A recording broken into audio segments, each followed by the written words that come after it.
የቀይ ባህር ታሪክ ሰሪ መሆን እንዴት ያለ ክብር ነው! muuqaaladan waxay ka imanayeen gudaha magaalada Addis Ababa ee dalka Itoobiya.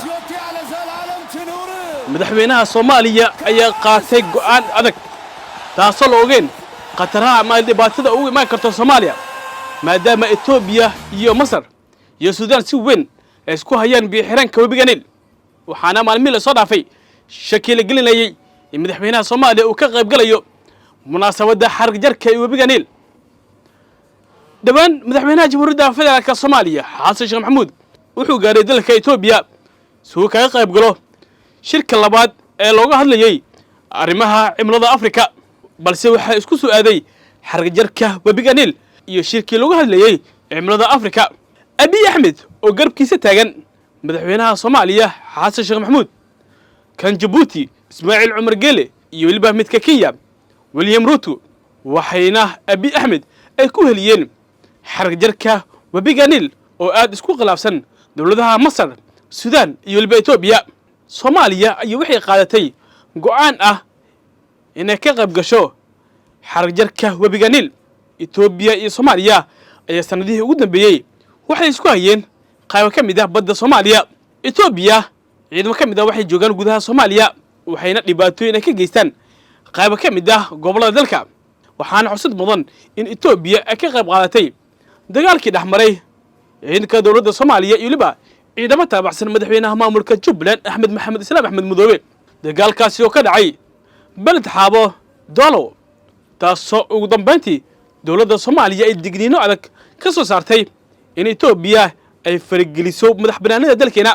dad badan ayaa aaminsanaa in madaxweynaha Soomaaliya uusan ka qayb gali doonin munaasabadda xarig jarka wabiga Niil maadaama Itoobiya iyo waliba Soomaaliya xiriirkooda uu yahay mid aan wanaagsaneyn. balse Xasan Sheekh Maxamuud ayaa ugu dambeyntii wuxuu qaatay go'aan adag kaasoo aan la ogeyn waxyaabaha uga iman karo dawladaha Itoobiya ay sayaan sida Masar iyo waliba Suudaan. muuqaalada ugu dambeeyay ay waxay ka imaanayeen gudaha dalka Itoobiya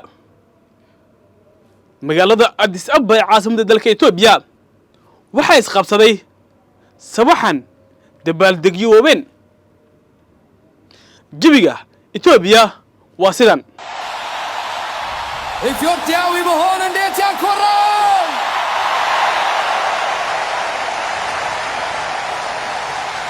የዳሴው ዘመን ላይ መሆን እንዴት ደስ ይላል! waa shacabkii ugu badnaa Itoobiyaanka ah.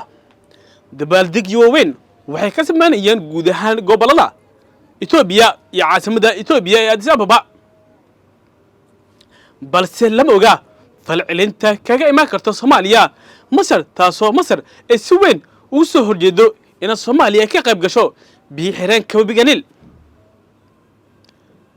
Cabdi Al-Sisi ayaa madaxweynaha Jamhuuriyadda Federaalka Soomaaliya ayaa fariimo dhowr la wadaagay taasoo ah in Xasan Sheekh Maxamuud marnaba uu ka qayb galin munaasabadda xarig jarka ee wabiga Niil. Cabdi Al-Sisi sanadooyinkii ugu dambeeyay wuxuu ku holnaa ciidamo aad u far badan kuwaasoo u soo dirayo gudaha Soomaaliya si ay kaga qayb galaan howlgalka midowga Afrika ee AYSOM. ciidamadaasi ayaa la sheegay in la geey doono xuduudda Itoobiya iyo Soomaaliya balse Itoobiya oo ka hortagayso damaca Masar ayaa xuduudda Soomaaliya ila leedahay Itoobiya waxay geysay ciidamo aad u far badan kuwaasoo Abi Axmed uu talagalay inay ka hortagaan ciidanka Masar oo la keenayo gudaha Soomaaliya. sawir laga soo qaaday Abi Axmed Xasan Sheekh Maxamuud William Ruto iyo waliba Ismaaciil Cumar Geele ayaa muujinayaan sida ay u dholo cadeynayaan iyo waliba farxadda madaxdaasi ka muuqata. madaxdaani ka socota qaaradda Afrika waxay dalka Itoobiya ay u tageen inay ka qayb galaan shirka labaad ee cimilada Afrika looga hadlayay balse waxaa loogu dhex dusiyay xarig jarka wabiga Niil. muuqaal laga soo duubay Abi Axmed ayaa muujinaya Abi Axmed oo aad u ilmaanaya taasoo ka dhigan inuu rumeeyay riyo muddo badan ay taamayeen shacabka Itoobiyaanka ah. balse lama oga Soomaaliya waxa kaga imaanayo dalka Masar oo si weyn ugu soo horjeeda arrintaasi.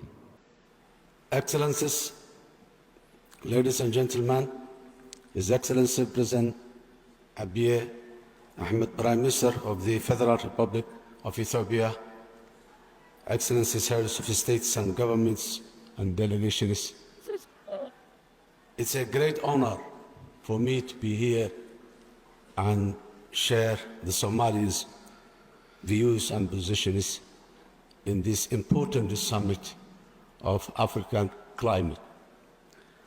Somalia has been a victim for the climate change for a long time and has been very busy for building institutions that cover most of its resilience, and importance of the climate excellence. On behalf of the Federal Republic of Somalia, I extend our deep gratitude to the government and the people of Ethiopia and to the African Union Commission for hosting the second Africa Climate Summit in this great city, Addis Ababa. We gather under a vital, timely theme, accelerating global climate solutions, financing for Africa's resilience and green development. Somalia stands in full alignment with this vision, prioritizing Africa-led solutions and mobilization of accessible and affordable climate finance at scale. Somalia's contribution to the global greenhouse gases emission is insignificant. However, we are among the world's most climate vulnerable nations, suffering from recurrent climate shocks that are painful to endure. Climate crisis is taking a heavy toll on Somali people. Between 2021 and 2023, our country endured the most severe drought in 4 decades, affecting 7.8 million people, nearly half of the population. This resulted in a widespread food insecurity, loss of livelihoods, and millions of internally displaced people, further compounding our already challenging socio-economic and security landscape.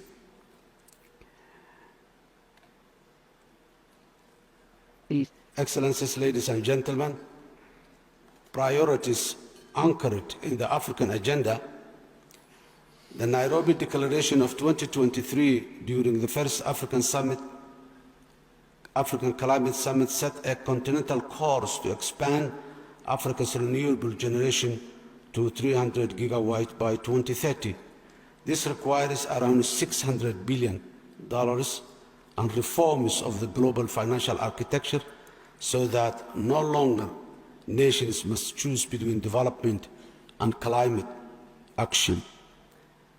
It's also called for operationalization of the loss and damage fund and elevating Africa's role in integrity-based carbon markets.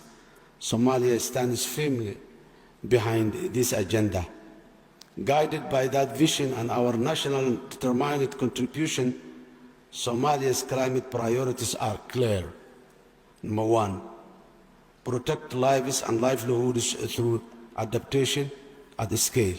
Our NDC 3.0 estimated $6.3 billion is needed for adaptation in 2025-2035, covering a climate-smart agriculture and livestock, water security, health, disaster preparedness, resilient human settlement, coastal protection, fisheries, clean energy access, and land restoration. Number two, advanced early warning and risk management. We are working with the World Meteorological Organization and partners to strengthen hydromet and early warning services aligned with the UN's early warning for all by 2027 initiative. In this regard, Somalia is also in the process of establishing its National Meteorological Office, which has already been endorsed by the Cabinet and is now awaiting approval by the Parliament. Number three, accelerating affordable energy. Electrification remains too low and too costly. Electricity access in Somalia is below 50%, with pronounced urban-rural gaps. Somalia will expand decentralized renewable energy and mini grids where the grid is distant, leveraging exceptional solar and significant wind potential. 4. Unlock the blue economy. Sustainable fisheries can boost livelihoods through investment in coastal resiliency, cold chain infrastructure, and habitat restoration, ensuring food security, economic growth, and stronger climate adaptation for coastal communities. 5. Curb deforestation and charcoal. We are committed to enforcing the UN Security Council ban on Somali charcoal exports and providing viable clean energy alternative and greening programs in the country where we lost forests due to charcoal. What we have done, Somalia's achievement, Somalia is the first country in the East Africa to submit its NDC 3.0, demonstrating leadership and readiness to implement ambitious climate action. In 2022, we launched Green Somalia Initiative campaign to plant 10 million trees, and in 2023, we joined the Great Green Wall Initiative with a 10 million pledge to combat deforestation and biodiversity loss. We have established the policy and institutional framework to mobilize climate finance with the establishment of the National Climate Fund for the first time in Somalia. The Green Climate Fund announced an accelerated 100 million partnership for Somalia in 2024, and both GEF and the Adaptation Fund are meaningfully engaging with our government. Somalia's epic debt relief of 4.5 billion lowered debt from 64% of the GDP in 2018 to below 6% by the end of 2023, creating room to invest in climate resilience.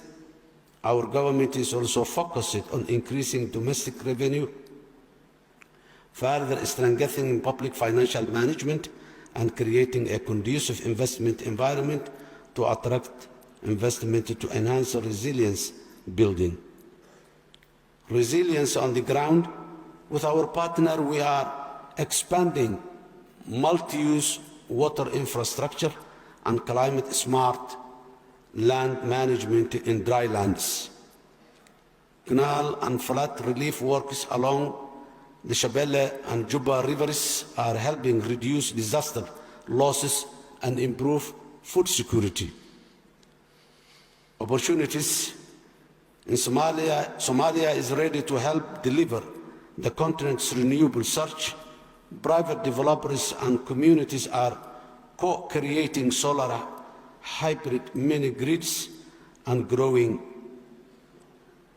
We are to scale proven models with grants and highly concessional finance, lowering tariffs for households and business while crowding in private capital in the sector.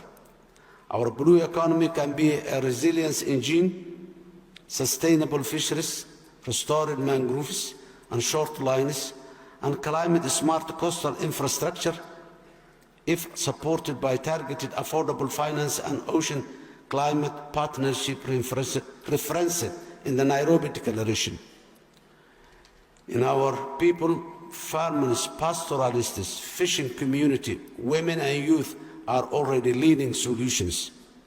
Africa-made innovation is taking root across Somalia.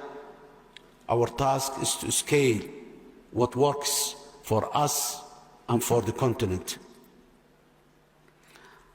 Our call, Africa's common position is, number one, to deliver finance at the right scale and on the right terms. Number two, to operationalize and capitalize loss and damage, moving from pledges to predictable disbursements that reach frontline countries like Somalia. quickly and directly, align it with the nationally led priorities. Number three, back adaptation at scale to scale up investment in resilient agriculture, water security, and nature-based solutions, ensuring adaptation finance follows directly to vulnerable communities and support nationally defined resilience priorities. Our commitment, Somalia reaffirms its conditional NDC target to reduce emission by 34 below business as usual by 2035, while placing adaptation, protecting lives, food systems, water health, and infrastructure at the center of our development pathway. We will continue integrating climate risk in every sector policy, scaling locally led solutions, and building strong institutions for delivery. Mr. Chair, Excellencies, Africa's case is compelling and just. Decarbonizing the global economy is inseparable from delivering development in Africa. Let Addis Ababa be remembered as the moment we moved from declarations to delivery together. I thank you.